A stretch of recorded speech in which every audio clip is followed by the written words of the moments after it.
Yo, welcome to Pitch Report. I'm Mario. And I'm Amilcar. And we have good news. We're on to the next round of the MLS Cup. How are you doing today, Amilcar? I'm good. I thought you were going to talk about the good news being that I finally have like relatively working Wi-Fi and back. Feels like I'm in the 21st century again, uploading more than like 10 megabits per second. So shout out Cox in San Diego for for hooking me up with working internet. Yes, it was a long time where we couldn't do video. We even had to record on FaceTime so that we could see each other's faces because Amilcar's internet was unreliable. But you know who is reliable, Amilcar? I'm going to guess you're going to say Anders Dreyer. Yes, indeed. Anders Dreyer. He's reliable. He can assist you when you need one, or he can score a goal. He can do it all. Good win this weekend to get our first series win in the MLS Cup playoff. Yeah, man, it had been some time since we had done the SDFC firsts. Yeah. But yeah, it was nice to see the final win. I will say, I went to the game. I think after the penalty, I think we talked about it a little bit last time. I was a little bit like frustrated / like bummed out, and I was like, okay, I don't really want to go to the game. Like, kind of annoyed. It's like if they win, it's like great, but if they lose, I'll be really mad. So, but went to the game, and I think I was telling you before, like the atmosphere was like absolutely electric. It was way more intensity and way more like fandom this time around than there was last week. And I guess it makes sense, like winner take all basically at this point. But like my thought process going into it was like, look, if Portland scores first, or if we get behind, it's going to be rough. Because I think it's all like the mentality of how the game ended last time on that low. So I was like, we have to get up pretty quickly, and thankfully we got up on the score sheet really quickly, and it was like one after another, and then a long break, and then another couple goals. But yeah, super excited, really pumped up. Like I said, the atmosphere was crazy, and it really made me realize, like, man, like sports in San Diego has changed so much, just from the Padres and SDFC, and just makes me wish, like, if the Chargers only waited like another 10 years. I know it sounds crazy to say, but like we could have sold out Qualcomm. Hey, but then we wouldn't have a Snapdragon. This is very true, and we would have to play in an 80,000 seat facility. But yeah, no, it's it made me excited for like San Diego sports, honestly. Yeah, it also, like, going in and feeling like you have a good chance at winning, like San Diego sports, that's not necessarily like an underdog going into it. So you mentioned a lot of really cool things. I want to ask, I did not go to the game, so I want to ask for the ambiance. Did it feel any more packed than the game before? Or like, were people, like, you said they were like more excited? Were they more loud as well, or anything else that was different from game one? Yeah, I mean, they were both sellouts, so I think in terms of the amount of people there, it was supposed to be the same, but it just felt like there was more people this time around. I think like there was more excitement in the air. I think once the kickoff, like immediately from the beginning of the kickoff, everyone was hyped up, like cheering. Anytime they go to the corner, they usually like try to hype the crowd up, but it was like the whole stadium was getting up. Oh, that's so cool. So it just felt different. It just felt more intensity. Because I think everyone realized, like, this is what we have to win this game to go forward. And the first one, I feel like there was more of a sense of like excitement, like kind of like we're happy to be here. Like, this is kind of crazy. This is a cool, exciting, situation. But the last game was more intensity and more like sports excitement of like what was on the field and how it was going to go. Yeah, that makes sense. And I also want to credit, one, the fans for showing up, and two, like San Diego FC for staying in it, because it feels like we've been playing Portland forever. It's been like Groundhog Day. We've like played them 4 times in a row. We've played them 5 times in competitive matches. That by far makes it like the most we've played any team, given it's our first year. Mm-hmm. I know we're in California, so there's a lot of potential for rivalry with like the LA teams, even like in San Jose. But this could maybe be another like rivalry that develops as like the history of this franchise continues to really like create itself. And I feel like Portland is a team that has a really passionate fan base. They're traditionally a pretty competitive team. They're an exciting team to watch. So I would not mind having a a rivalry with Portland and keeping it going the way it's been so far for San Diego FC. Yeah, and I think that was a big takeaway I had from the match was like it was chippy from the beginning. Like obviously, like you said, they've seen each other. This is the fourth time in probably like 5 weeks, 6 weeks, maybe even Yeah. 4 weeks. So every week they're playing each other, and at this point, like they know each other really well, you know. So it's not only just things that happen this game, but it's things that bubble up from last game. And so there was a red card. What was it like 2 games ago? Red card Yeah. this game. So it definitely was going to get chippy, and I think it would have been even more physical and more chippy had it been a closer match where it like kind of like they were scrambling for that one goal. So I was not comfortable until we had a 2-goal lead. I think the 1-goal lead, because we learned from the last match that 1 goal is not enough because penalties we can't be trusted. At least, you know, there's a small sample size, but in my opinion, from what I know, we can't be trusted with penalties. So once we got up 2-0, I was like, okay, comfortable. Then it was 3. I was like, all right, cool. We live. Let's party. Yeah, I agree. Yeah, especially the third goal too. That was the Pellegrino's second goal for his brace, and it was basically they centered it, a volley. He made really good contact, just blasted it in. It kind of felt like it was basically airport's that way. This game's over. We're moving on. And then of course, and there's no, that was that the 4-0? Yeah, that was a 4-0 actually. So at that point, the game just felt like it was put away. Like you mentioned. The 3-0 was the Chucky center to Dreyer, right? Yeah. Chucky center to Dreyer. Yeah, which that's actually a good segue. I was excited to at first once the game seemed to be like 2-0 and like the momentum of the game seemed to be just staying with San Diego. I was like, oh, are they not going to bring Chucky in? Like I was like, it just felt like kind of like he'd been grounded too long, basically. I know we saw him last game, but so I was glad that when he did come in, he did contribute to a goal and was like still like a part of the storyline, I guess. In the game. But so based off his performances, because every time he comes off, he either scores a goal, assist, like he's been like playing really well. Do you think that this is like now turned into like a tactical thing that Mikey Varas is bringing him off, and like usually like 65th, 68th minute he comes in and has a big impact when, you know, legs are tired on the other team? Or do you think it's like you said, like you mentioned, it's more of the he's still kind of grounded, still kind of working him back into the rotation? I think it's a tactical thing. I feel like in the playoffs, in the whole season, you need to have a deep squad, and having someone like Lozano come in right now, it's an amazing piece to have off the bench. We're gonna need something like that if we end $7.5 million a year. Yeah, exactly. yeah, the top earner on the team. So I think it's a tactical piece. You're not seeing Luca de la Torre play that much either, and he was someone that was playing the Gold Cup with the U.S. national team.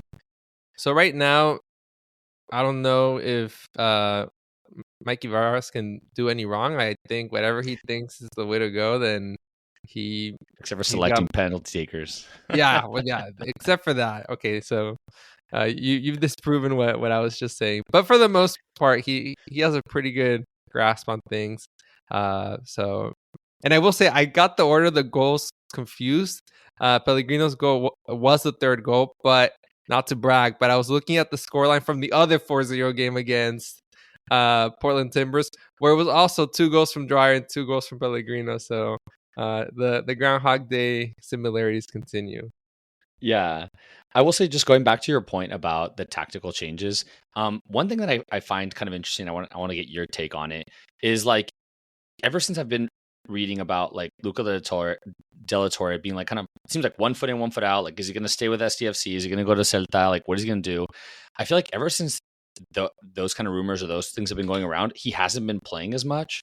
How much do you think a coach is like, all right, we're not going to have this guy next year, probably. Like, we have a lot of, you know, decent talent that's here. Like, how much do you think like we got to adapt with what we have, knowing that he may or may not be here next year? Or do you think it's like this year's all that matters type thing? I think right now all that matters is this year. You have a really good chance at winning the title. But what you're saying, I'm starting to see a pattern where we had something similar with Milanowski, who went to Philadelphia when he wasn't necessarily going to potentially want to stay if he didn't get the money he was looking for, and then he got benched. So I'm starting to see Mikey Varas having maybe like a strong character where, hey, no, this is team first, and like if you want to be here, like you're gonna show you want to be here, and if you don't, that's fine. We'll get by without you. And so far, he's been able to dictate that, and usually you need to get the results to be able to do that, because a lot of times you want to punish a player and it feels to the fans or the rest of the team like you're punishing them because you're not playing like the piece that could potentially be the difference maker. And then in this case, it seems like whatever he's able to do in any like changes in the lineup, he's able to get it like the result he wants for the most part.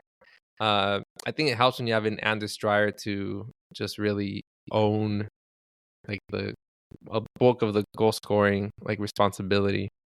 So I think it might be a Mikey Varas personality thing. What about you? Yeah, I think I completely agree with you on the personality thing. Especially the fact that the Chucky kind of like grounding or whatever you want to call it has lasted this long. Because I feel like usually with most coaches, especially someone that's new, that's still trying to kind of like feel out the team, you just don't start them the next match and then they play. You know, that's like probably like the biggest punishment you're gonna have for players. But he just like took it to the end and back. Like he's like, no, you're gonna know. Like, and it's like it's a punishment for you, and then everyone else like don't ever like kind of challenge the team or whatever. So, kind of interesting. But like you said, if they would have been knocked out in 2 games, that would have just come back to blow him up in his face, right? Because it's like, well, you didn't play our best player, our most expensive player, and now we lost, right? So the fact that we were able to continue winning, which I think also is kind of like, it seems like it kind of goes in a circle, right? It's like you can win because you have a team, but then because you have a team, you can punish one player to focus on the team, right? So if he didn't have that team first mentality, I don't think he would have been able to continue winning. And I think we've seen it from the beginning. I would love to at some point do like a comparison from like the starting lineup from the first day to the starting lineup, maybe the last series we played, and just see how different the team is. Yeah, absolutely. It's changed a lot. Like we had, I'm even blanking on his name right now. Who I haven't seen him play for a long time, but he was from Notts Forest. But yeah, the lineup we had either by injury or by other like moves has changed dramatically.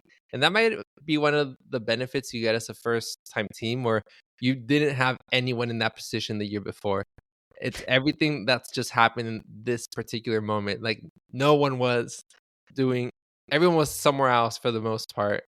Or they were, yeah. No one was any.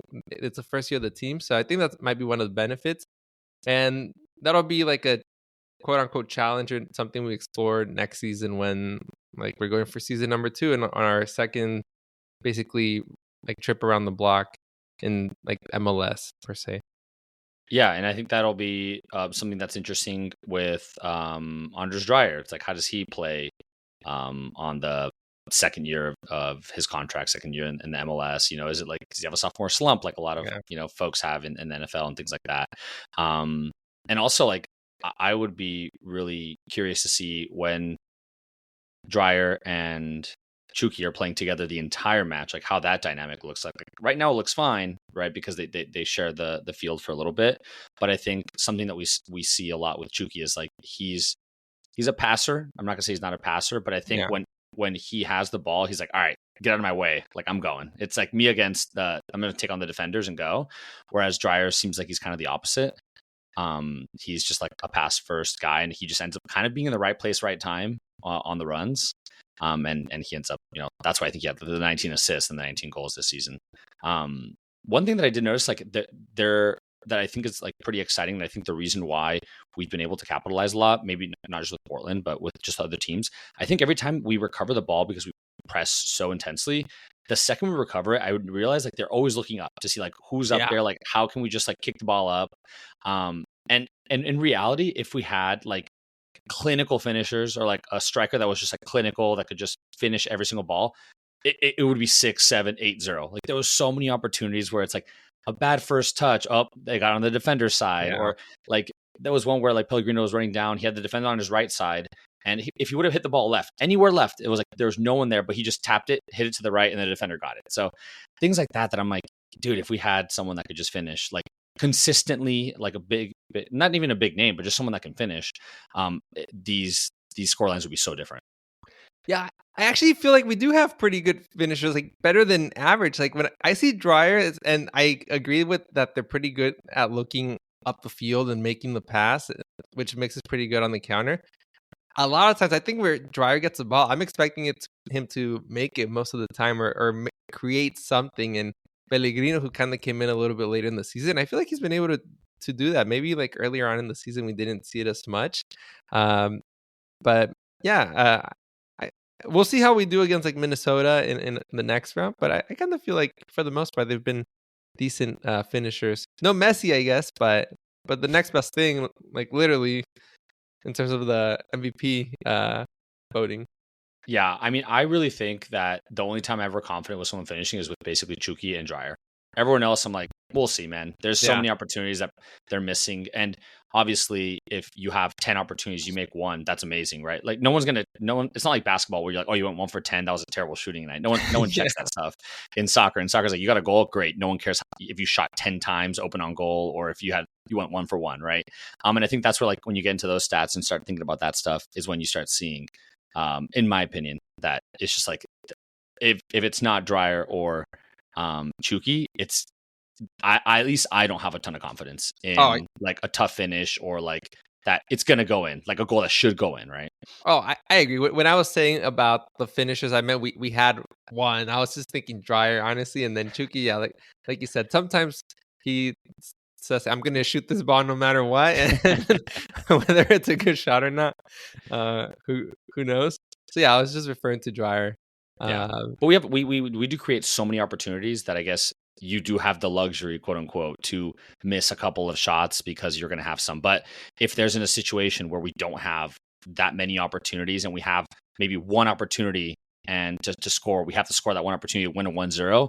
That's where I struggle to think, like, do we have that if it's not Dryer, if it's not Chucky, to put that one goal for that one opportunity that we have. Yeah, I agree. I think if we get to like those like more defensive matches, even like decent at defending, but it could be a little bit tough if they shut down our offense per se, which I think is a good segue into one who we're gonna be playing, but also we could check in on our MLS brackets that we each made. One of us is doing better than the other. I wonder who. It's actually not me. So yeah, we're looking at Amilcar's bracket right now. I am very impressed. You basically got every matchup correct except for Charlotte in New York City. Yeah, man, I was really bummed out about Charlotte too, because I will say, out of all the picks, and they weren't really an underdog, but like that was one that I was super confident about because they'd been playing so well in the second half, and that's like probably who I highlighted in when we talked about it a couple of podcasts ago. But the sad part is I have them going to the final, so it just completely wrecked. Oh, really? Yeah, exactly. Oh, I did not see that. Okay. Oh, so yeah, totally destroyed my bracket. But other than that, I got everyone else right. I didn't pick really a ton of upsets. I think Cincinnati maybe was the only one that was an upset there. But other than that, yeah, I kind of picked who I thought was going to win. But sadly, maybe I'm beating you right now, but I'm sure it won't last. Seeing as I'm sure my projected points aren't great. Well, you did so well in this round. I think if my math's correct, you're at like 210 points. So that's actually not bad at all. I didn't know it was Charlotte that you had all the way in the final.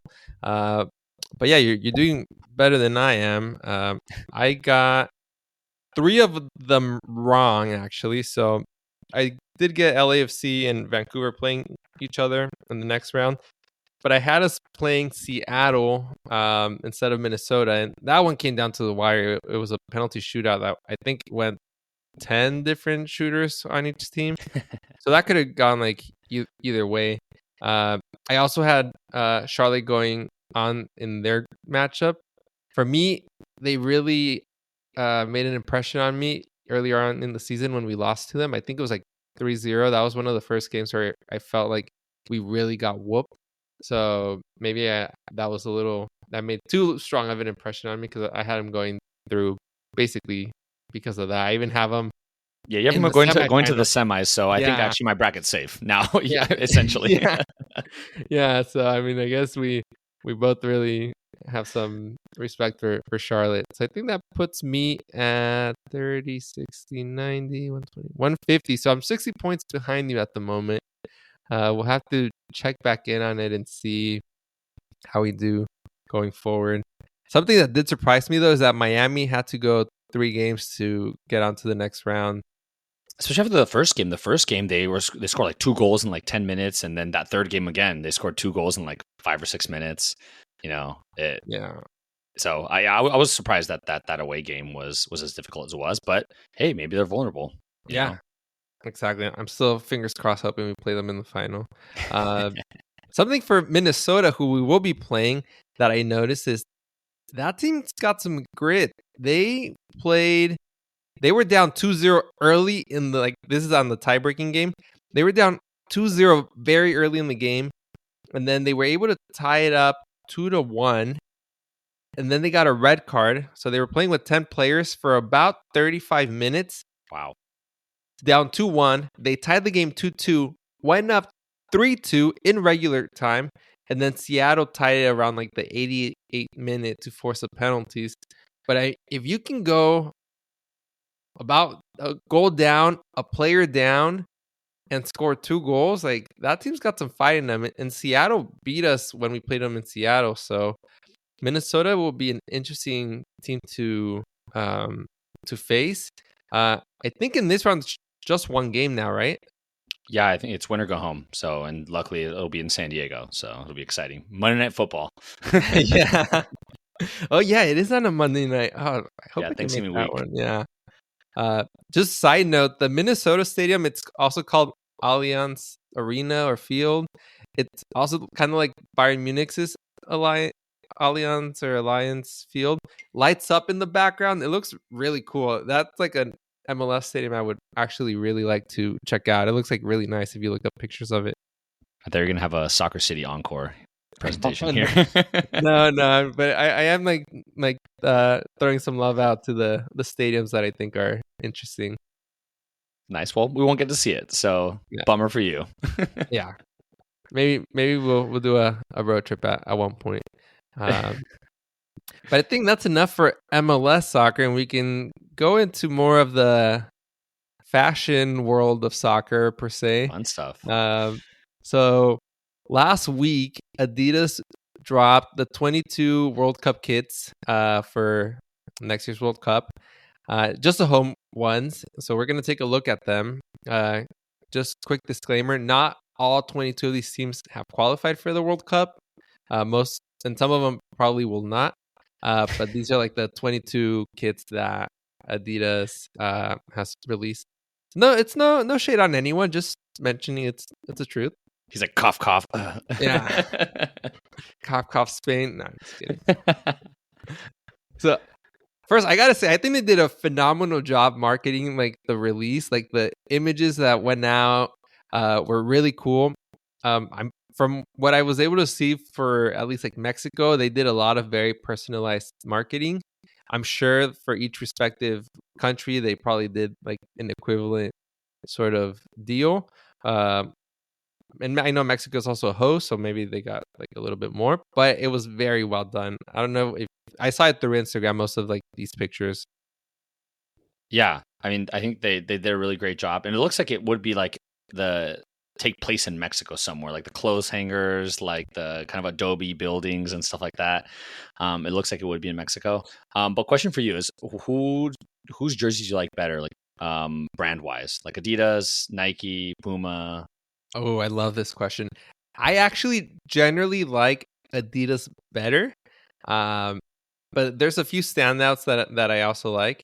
I randomly liked New Balance. Like when Liverpool had like New Balance, I thought that was pretty cool. Mm-hmm. Costa Rica had New Balance a few years back. Porto, I don't know if they still have New Balance. I think they do. So I kind of randomly like Porto. And I also really like Umbro from like the English brand. So those are like my main ones. What about you? I for me it's Adidas. I think it's always been Adidas, just because Spain and Real Madrid are both Adidas, and I always think they have some really clean jerseys. I like the 3 stripes going down from the shoulders all the way down. I think it just looks super clean how they most of the time always do that. And based off the jerseys that we saw here, and even in the last World Cup, I think they did a really good job of like showing tribute to aspects of the country. And I think they did a really good job here as well. Just like the over kind of site, or like my initial thoughts on here, a lot of these jerseys remind me of like the I don't know if it's 2010 or 2014 World Cups, like, or even 2008. Like they're kind of like throwback jerseys, for lack of better words, which I think is super cool, kind of like vintage look. Yeah, I agree that they, especially in this World Cup, I feel like they've done a very good job customizing them to like the specific like country, and really pulling from like stories of the country, the history of either the football federation. Because sometimes it does feel like a brand will just have like one or two templates and just throw on whatever country logo that they're sponsoring. So yeah, this one's be the marketing World Cup, man. Just because it's in the US, it's going to be super hyped. It's like, I feel like there's going to be a lot of like viral things, a lot of cameras there. So I feel like brands are really going to go all out to activate during the World Cup. Yeah, absolutely. And that, on that note, we mentioned not all 22 of the teams will make it, but even if it's 18 of them, there's 48 teams in the World Cup. Adidas has a pretty solid hold of the brand, or the countries that end up wearing it. So yeah, let's get started. These are in alphabetical order. So, or at least I put them in what I think is alphabetical order. So please, if I mess something up, just go easy on me. But we have Algeria, Argentina, and Belgium. What are your initial thoughts, Amilcar? Yeah, so for our podcast people that aren't watching this and can't see the jerseys, Algeria has got a really clean, like, white and green jersey.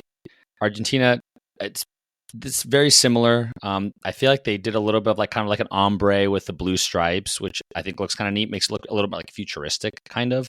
But the vertical stripes, which they've been known for. And then Belgium, I feel like, has a very similar jersey to what they've had, the red with yellow stripes jersey. To me, I think that the Argentina was really kind of unique because it looks vintage, but then also looks kind of modern. So I like the take that they did there. Yeah, I agree. I think the Argentina one is pretty cool because it's the traditional, like, the white and blue stripes. But in this one, they put 3 different tones of blue in each, like, stripe. And I read it was kind of like a tribute to the 3 World Cup wins, which makes sense. They're like the defending World Cup, like, winners. They also have like the World Cup, like, little badge in the center of the jersey. So overall, it's a pretty nice design, which I usually feel like the Argentina ones look very similar to each other, but this one kind of pops up a little bit more. And I think it might be the mix with like a little bit more modern. And then for Belgium, I would say when I see the Belgium jersey, usually I have to think, wait, what's that country? Because I feel like their, like, soccer federation emblem is not very, like, noticeable. Like it's hard to really see what's going on in it because of the, like, black with the red and the yellow. From far away, there's not a lot of, like, things that differentiate it. But when you look at it pretty closely, it is a pretty nice design, but it kind of looks a little bit more vintage. Yeah, the one disclaimer I'll say with all Adidas jerseys, I hate when they put the logo in the middle. So really? that's gonna be my running thing. I really despise the logo being in the middle. It makes the rest of the jersey so bare. And they did that a lot last World Cup, where they were just kind of going straight down the middle with the logo the logo, the crest or whatever, and then the number. And I just think the rest of the jersey looks too bare. So I'm not a fan of that at all. For me, it's hit or miss. Sometimes it looks cool depending on what else you do with it. But yeah, it does set it up to look a little too bare sometimes. Like the Algeria one has Adidas logo, Federation logo, number, where you have a lot of other space on the jersey. So I agree with you that it can, in some cases, look a little too bare. Yeah, so when you're kissing the badge, where you're going to kiss like the logo, kind of, Yeah. usually like you reach to one side, Yeah, that's true, actually. All right, we'll move on. We'll go to Chile, Costa Rica, who I mentioned earlier that used to have New Balance, and then Colombia. Chile has like a pretty, like your traditional red with the pattern, I would say. They have a nice distribution in the jersey of Amilcar. So I would think you're happy there, where they have the Adidas logo on one side, the number slightly towards like the upper stomach area and then the Federation logo. And Costa Rica follows like a similar pattern with like a colorful design. It's more like a maybe like a wine red. I'm realizing as I'm talking that I need to like get the little Crayola like Your color pictures. palette. Yeah, color palettes. I know different colors. I feel like I just know the primary colors right now. Wine red, beer yellow, vodka white. Yeah. Yeah, Chardonnay yellowish. Yeah, and the Colombia jersey is like your traditional yellow, but also with like a Colombian design as well that you can kind of see into the fabric. So there's different like hues of the yellow with the red Adidas stripes. Yeah, I think for me, the big takeaway with these two, and what's going to be my constant comment, is I think the little patterns, like the subtle pattern, is one of my favorite things that I've seen in all of these jerseys. The Costa Rica pattern is a little bit loud. I mean, it's still subtle in the background, but the colors, like the purple ish with the wine color, but it looks like they're probably flowers or palm trees. And having been there, a month ago, I can say there's a lot of palm trees and a lot of greenery there. I really like the Columbia jersey because I think it does enough of having a pop with the design, but it's still very, very subtle. So it's like almost like a deeper gold for those like butterflies or like that print that they use, which I really love. And the red with yellow looks super nice to me. Yeah, I agree. This Colombia jersey is beautiful. This particular yellow and particular red that they use combined looks really nice. And then I like how they change it up with like a light, almost like marine blue for the number. It just has a very good distribution of color and personality. So we'll move on to the next section. We got some pretty well-known ones on Germany and Japan, and then we have Hungary, who I don't think they've been in the World Cup recently. But these are jerseys I would say we're looking at 3 at a time, and from these 3, these are probably as different as they've come so far. If you want to go ahead, Amilcar, and give your first thoughts. I mean, the Hungary one, I couldn't tell you what the jersey before this looks like, Mario. So the one interesting thing I'll say here is that it seems like they have 2 Federation logos, which I would be curious to like do some research on that, like why they have 2 of them and the logo in the middle. But I will say, if you see this one, the logo's in the middle, but it looks a little bit better just because there's like other stuff taking up the rest of the jersey, so it doesn't look as off-putting as when the logo and the crest and everything's straight down, like the one in Japan right next to it. So that's my takeaway here. The German one looks really cool. I think it's just an interesting take on their basically vintage classic jersey, which I love, kind of the 3 stripes going from side to side. And they traditionally have one of the better jerseys just because obviously Adidas is a German brand, so they usually kind of put a little more emphasis with them. But I will say they did a lot while doing a little bit. Yeah, I agree. I think the Germany jersey is beautiful. Very traditional.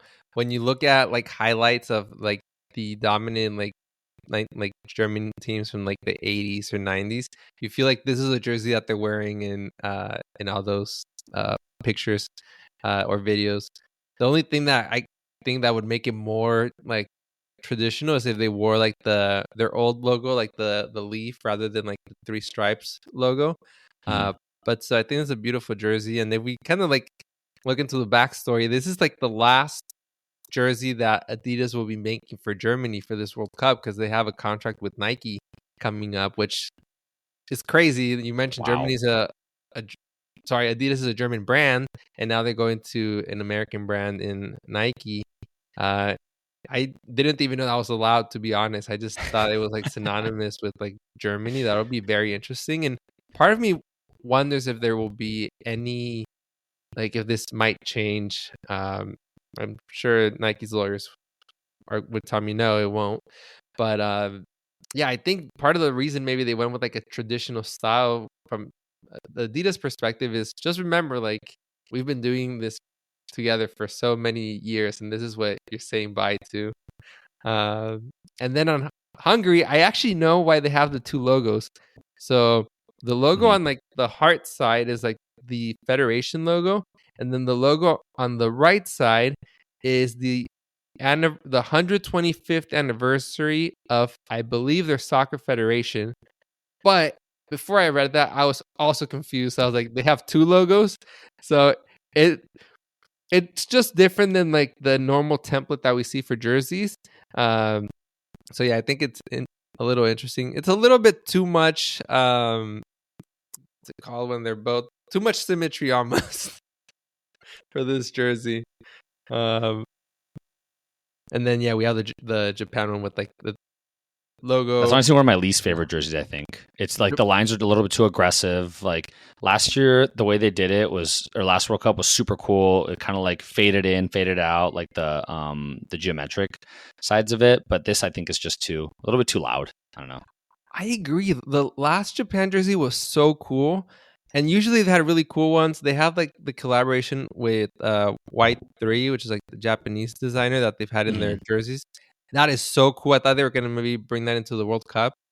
And the lines on this jersey kind of looks like a laser show that you would imagine like out of like a DJ set or something like that, where the lights are like moving up and down. It kind of looks like that's going on with the jersey. So I agree. It's for a usually really cool jersey, it kind of let me down a little bit. Mm-hmm. All right, so now we got some heavy hitters here. So got the Italy jersey, Mexico, and Northern Ireland. Northern Ireland looks pretty basic. The only takeaway I can see here, like the top looks like it's two pecs and like abs almost. It looks like body armor. Like that's like what you're wearing, kind of. If you look at it for Northern Ireland, once again, the vertical little Adidas thing in the middle, not my cup of tea. Italy looks very vintage, looks throwback. It's giving like 2006 World Cup. And then Mexico. I think the Mexico one, the Mexico jersey last World Cup was one of my favorites because they did a very similar thing, like with like the Aztec symbolism. And this is one of the few patterns that I like that's like loud. And it's not loud as in like crazy colors, but it's just like dark enough so you can see it. It doesn't really fade into the background. But I think the Mexican jersey is always one of my favorites when they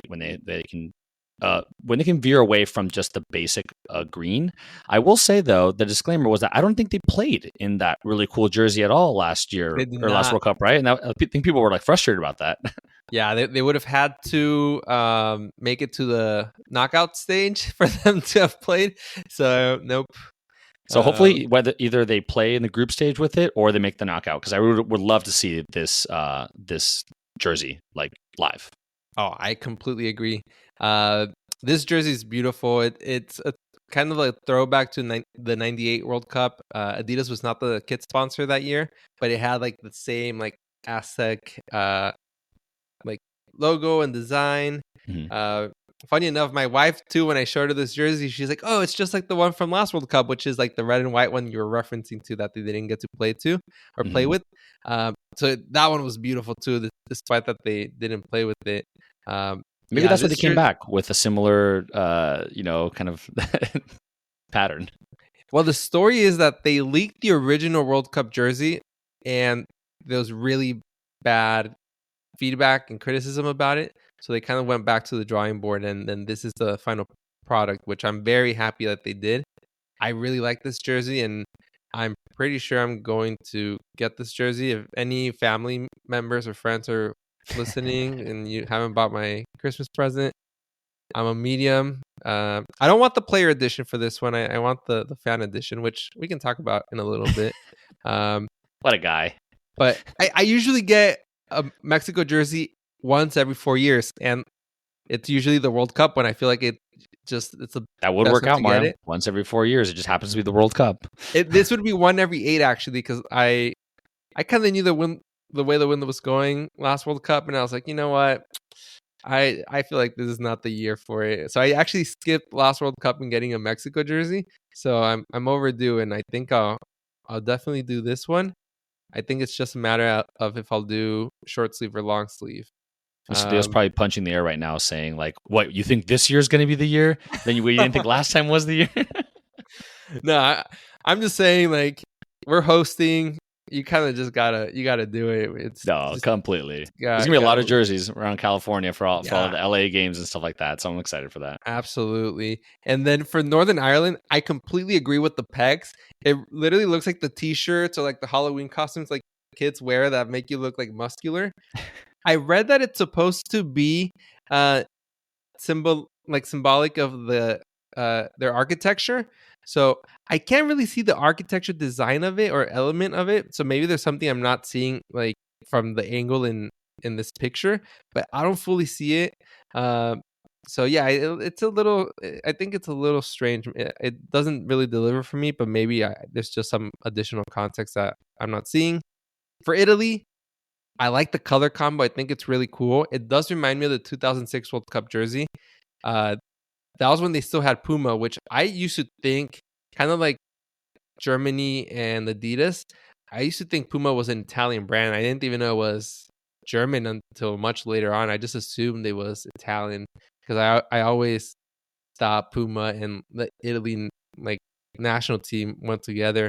But I gotta say, I've liked what Adidas has done with these jerseys since they became the kit sponsor. I like the Euros jerseys better than this one, but this one's still a pretty nice jersey. I think the Italians just have very nice, like I like how they use like kind of like a shiny, almost gold type of color in the numbers. It's just very, very cool. And Yeah, it to looks me, it looks nice like on it the got field. ran over by a car. It looks like tire treads all Dude, over oh it. my gosh, you are right. I thought for me that pattern looks like olive leaves, like from an olive tree. One man's olive leaves is another man's tire tracks. No, dude, you're completely right. It does. It looks like tire marks. They might as well just throw in the Pirelli. Maybe because on there. they're gonna run over all the competition. They're just letting you know what you're gonna look like. Yeah. No, you know what it is? When the cars rev the engine and the wheels are like spinning super quickly, they've been doing that for 2 World Cups since they haven't qualified. So they're just ready. Hey, they're about go. to take off, baby. Yeah, they're ready to take off. Well, we'll move on to Peru, Qatar, and Scotland.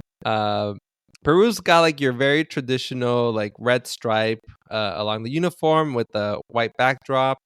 I'm not like super well informed of what like the specifics of their kits before, but this one has like the number like on the chest area. Then what Amilcar doesn't like, the Adidas logo in the center, and then the Federation logo in the bottom, kind of like right in between where the red stripe goes.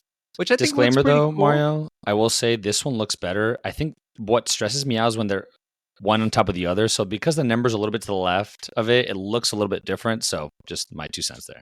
I was about to ask you that. For me, it actually kind of works too. And I don't know if it's maybe to like the Federation logo being like on the red line. It kind of works a little bit better. I agree with you on that one. Yeah, when you look at Scotland has it straight up and down. So like, I just think the straight up and down looks a little bit weird. I really like how they did the geometric. Usually their jerseys just like one like flat stripe all the way across is kind of usually what they have. So they have like the kind of geometric that moves a little bit more like edges and stuff, which I find really, really cool for the concept of their traditional jersey. That's true because it tends to be like more on like the simple side for Peru. Yeah, and then Qatar has a pretty interesting jersey. It's essentially like the opposite color scheme of Peru, where it's more like a wine red to stay with our, I guess, alcohol colors. And then they have like the white numbers in the kind of like in the center area, and then how Amilcar likes it, they have the emblem on one side and then the kit sponsor on the other. And then they have like a design down the middle, which I had read what it is. For me, it kind of looks like the back of like a rattlesnake, kind of like gives a little bit Diamondbacks if you're familiar with like their baseball uniforms. I know it's not that. It mentioned something else. I can't remember what, but it's a pretty like standard design, but pretty nice, I would say. We got to get our intern on that to look that up. Yeah, producer, please, if you can get us some notes on that. And then lastly we have Scotland, which it has like a design throughout the whole jersey, and then like Amilcar doesn't like the just straight line of kit sponsor, then the Federation, and then the number. Where it does look pretty plain. I will agree in that this one just seems like they could have maybe moved things around a little bit more. Yeah, I think the design is nice though. I like the design that kind of fades in there a little bit. Looks like a little bit like triangles and diamonds and things of that sort. So I like that. There was a plain jersey that we had just seen right before this. So I think the plain jerseys seem like they're out that's like not really happening anymore. The Peru one is a plain jersey, but it has, you know, the line through it. But yeah, I really like the patterns. I really like when they do something with it. So that's my takeaway for Scotland. Yeah, I do like the blue color as well. It's a nice blue. Mm-hmm. All right. So you got some really fun ones here. So Saudi Arabia, Spain, and Sweden. I'll start with the Spain one just because, you know, I'm a homer. So the Spain one, I truly is a spitting image of the 2006 World Cup jersey. I have it pulled up right here. It's identical. It has like the pinstripes, like not pinstripes, but like the spaced out pinstripes going up and down like they did. Something that I found interesting here is that they kind of did a tribute to like the away jerseys from the 2010 World Cup, where they play in blue half the time. So they have like the blue sleeves, blue collar with the yellow and red Adidas stripes, which I think is kind of neat how they mix that up a little bit. In terms of the Saudi Arabia one, I really like this one a lot. I wish it was a little bit less loud, like maybe none of the blue part of the pattern, but they do have some really cool patterns on that one. And then the Sweden one, for how plain it is, I think it looks really clean. And I know I just finished in the last breath saying I don't like plain jerseys, but this one looks really clean. I like how they have the blue. They kind of like did half of a sleeve up to like the shoulder pads kind of in blue and the rest in yellow, which I think looks really, really, really clean. But the Spain one is obviously my favorite out of this bunch. Yeah, following your order, the Spain one, I didn't know exactly to like which tournaments, but it did remind me of like older Spain. For some reason, when I saw this jersey, and I just thought of David Villa wearing it, so it kind of it reminds me of that era. And I really like the blue. I like the blue jersey that they wore when on the World Cup final in 2010. So I like how they incorporated the blue and like the different color stripes. I also like that a lot. One of my favorite France jerseys from 2006, when Adidas was a sponsor, did that as well. So this jersey overall, I really like it because I feel like a lot of the Spain jerseys might look similar over the years, and this one kind of pops to me. It sticks out a little bit more. Yeah, these are just red. yeah, exactly. And the Saudi Arabia one is cool. This is also one, I feel like Saudi Arabia and Mexico, you could change the logo. Maybe not this year for Mexico because it's so like blatantly like Mexican Aztec, but in other tournaments, you could switch like the Mexico and Saudi Arabia logo, and they're pretty similar in like the greens that they go with. This one's a little bit different than that. For some reason, the little dots like that are like bluish kind of give me like a video game vibe, like a retro video game Morse vibe code or something. Yeah, something like that. But it does look pretty cool. I'm curious to see what color they wear for shorts, because I think that's another thing. Right now we're just seeing the top of the jersey, so the color of the shorts also really brings the uniform, or if, as my wife would say, the outfit together. Yeah. So we'll see what that looks like. And Sweden, this is a jersey that we'll probably maybe only see here because they've been struggling in qualification. No insult intended at all. But I was actually gonna say I do like the yellow too. From far away, the Sweden logo kind of looks like the Leeds logo, like just had a quick look. But it is a cool jersey. I do still remember Sweden beating Mexico 3-0 in 2018. And that was a nice jersey too. So I do like this one as well.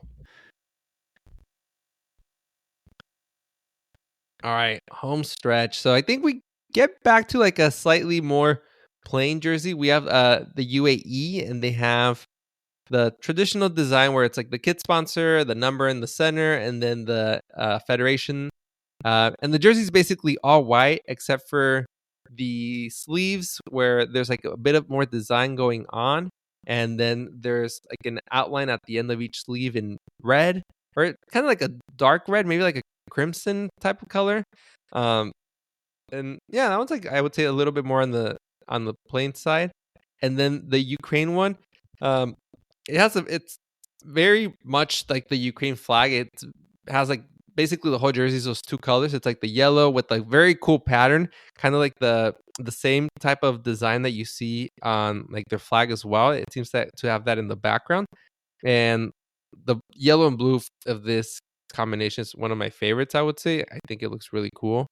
And then lastly, I can actually use a alcohol reference correctly. La Vino Tinto, Venezuela. They have a pretty cool jersey. I actually really like how the Adidas logo has some sort of like design in it, as well as the rest of like the jersey. There's like kind of like a geometric like triangle design where at a quick glance you look at it and it maybe looks like you're swishing a glass of wine. I'm just kidding. But but the jersey does look cool. I really like the Adidas logo in particular. It's got like a different type of like kind of like a gold color, and then the sleeves have a little bit of a yellow, gold, blue color as well. Yeah, to me, the Ukraine one is probably one of my favorites. Also yellow jersey, but I really like the design. Looks like kind of diamonds or like kind of like diamond plated is what it looks like. That design. And the yellow with the blue looks really clean. I also really like their Federation logo, which I think is super cool. Venezuela also I think is kind of nice. Like you said, I think they have different shades of that like kind of wine color.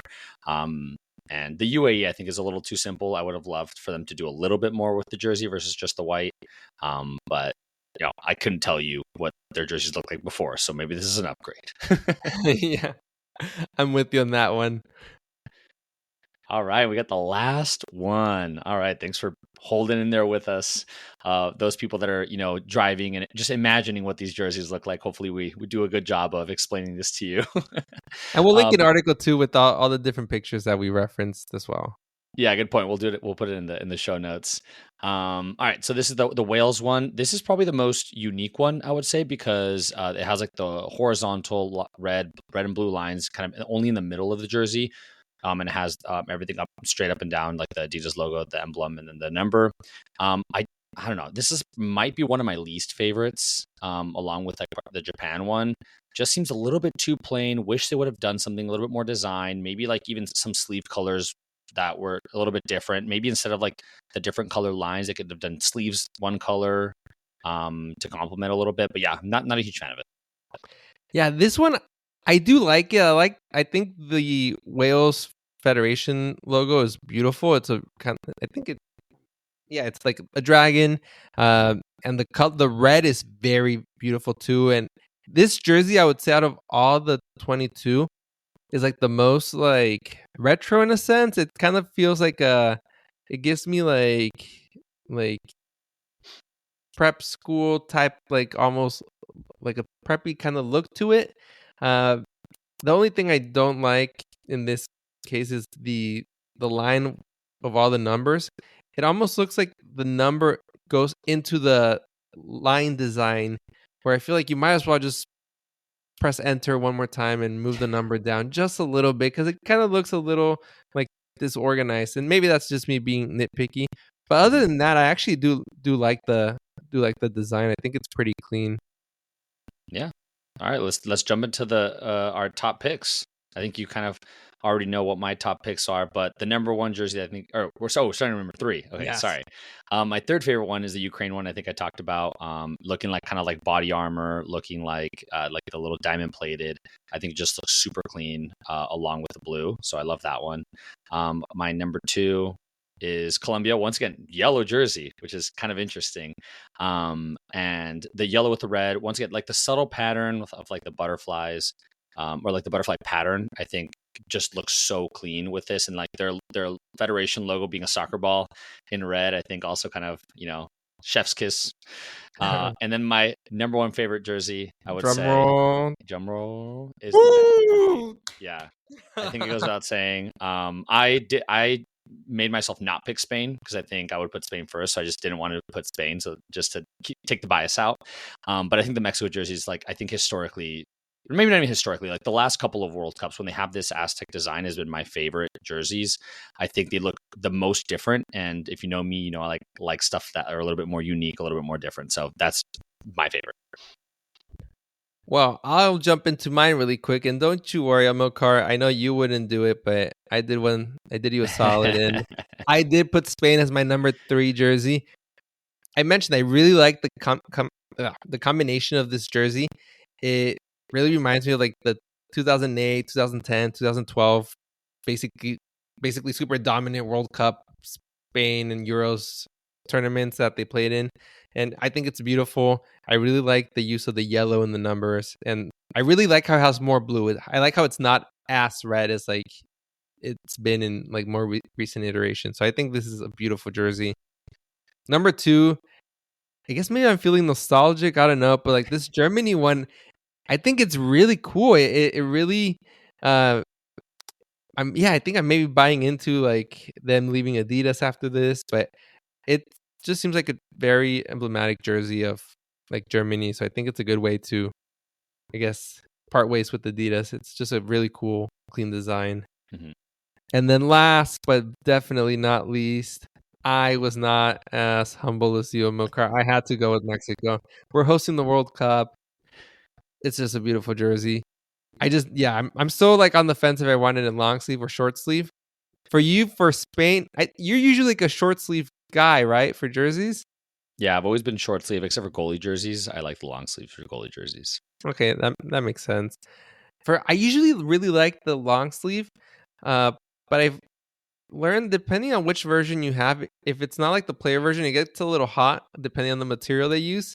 But yeah, I will say for this jersey though, Mario, I'd be interested to see if they just keep the green, like the bare green, going the entire sleeve, or if they do more of a pattern. Because I think depending on what they do, it could look maybe not as exciting as this one does. From what I've seen, they keep it just as it is. So for that reason, I'm leaning short sleeve for this one. The one that I probably would do long sleeve, which we'll see what it even looks like, but it's a Portugal one, just because Ronaldo wears long sleeve. So if I'm wearing Portugal, I'm wearing long sleeve. One and the same. Yeah, one and the same. So I think that one would be cool. So we went through a lot of different kit teams right now. Are there any other national teams that you have your eye out for? I know we have a lot of the big brands that we'll be covering later on, but are any in particular you're curious to see? Going along the host nations, I'm really curious to see what the US jersey looks like. I think they could do something really fun and really cool with it, especially Nike being an American company. Maybe they'll, take it and run with it. Kind of like how all the University of Oregon jerseys are always super cool and super like unique. I wonder if they'll do that with the US one. Yeah, I liked when they've used like when they've spelled out Nike in the logo. I thought it's looked pretty cool recently.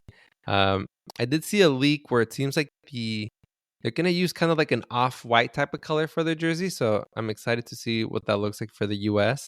And then I'm really excited to see France that I always like their kits.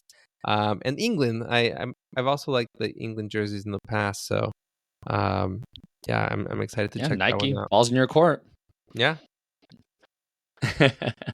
Awesome. Well, that about does it for us for today's episode. Thank you for joining us. We really appreciate being part of your day, talking soccer and fashion and hanging out. Everything you never thought you'd get from this podcast.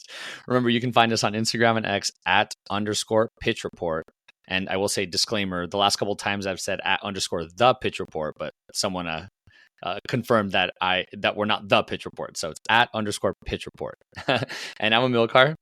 I'm Mario, and then you will soon find this on YouTube. Perhaps even this video might be the first one. So more information to follow. And if we do, then we'll feature that information on the show notes of this episode. Amazing. See you guys. Bye.